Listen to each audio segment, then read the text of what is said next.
Bonjour à tous, on se retrouve dans une nouvelle suite de tutoriels avec Photopea ou Photopea.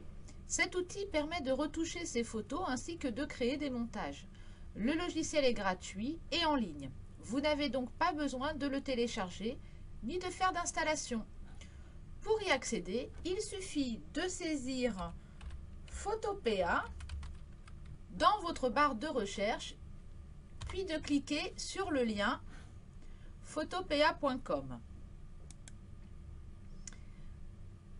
À la première ouverture, vous aurez une fenêtre qui apparaîtra avec les conditions générales d'utilisation. Là, ce n'est pas le cas actuellement parce que je l'avais déjà ouvert, mais il vous suffira de cliquer sur Accepter et Continuer. Pour celles et ceux qui connaissent le logiciel Photoshop, vous ne serez pas perdus car Photopea reprend quasi à l'identique les fonctionnalités ainsi que la présentation du logiciel d'Adobe. Ici, on vous propose de créer un nouveau projet, d'ouvrir un fichier depuis votre ordinateur ou encore d'ouvrir un modèle en format PSD. En bas de cette petite fenêtre, vous avez des icônes avec les extensions des différents formats pris en charge par Photopea. PSD, qui est le format de Photoshop, AI, les fichiers créés par Illustrator, le format XD, un autre produit d'Adobe, et encore Sketch, PDF, etc. Pour cette première vidéo, je vais juste vous faire un petit tour d'horizon de l'interface. Sur la gauche, vous retrouvez la barre d'outils avec la flèche qui permet de déplacer les sélections, les calques d'images et les calques de texte. Le rectangle qui permet de sélectionner une zone.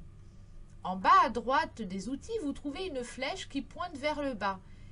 Elle vous indique que plusieurs outils sont disponibles. En maintenant le clic appuyé ici, vous pouvez voir qu'il y a la possibilité de faire une sélection de zones en forme d'ellipse. Le lasso permet de faire une sélection de forme libre. On vous propose aussi le lasso polygonal et le lasso magnétique.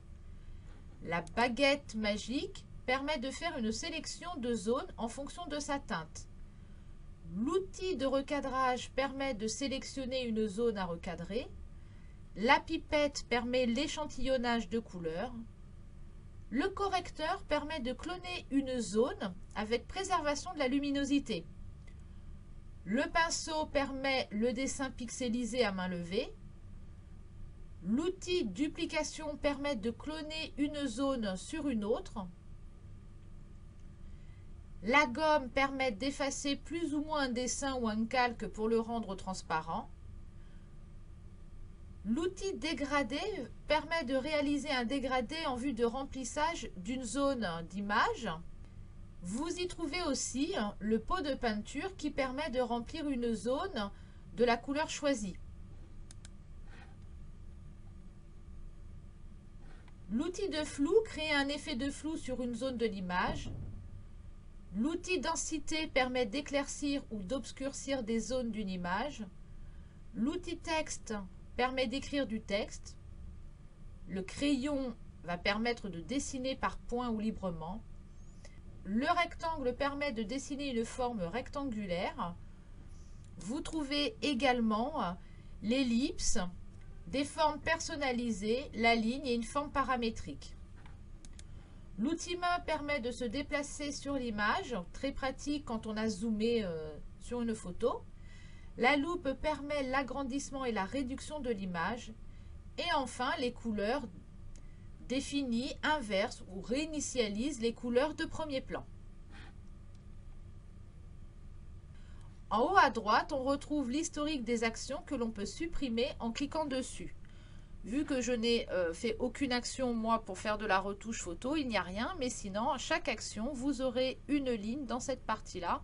Et pour la supprimer, il suffira de cliquer dessus. Ça fera un retour arrière.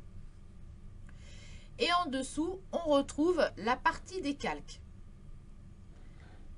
Les menus du haut permettent d'accéder aux différentes fonctions du logiciel. Nous en verrons un certain nombre en détail, ainsi que des outils que je vous ai présentés dans de prochains tutoriels. Dans la prochaine vidéo, je vous montrerai comment créer et gérer les calques. À très bientôt!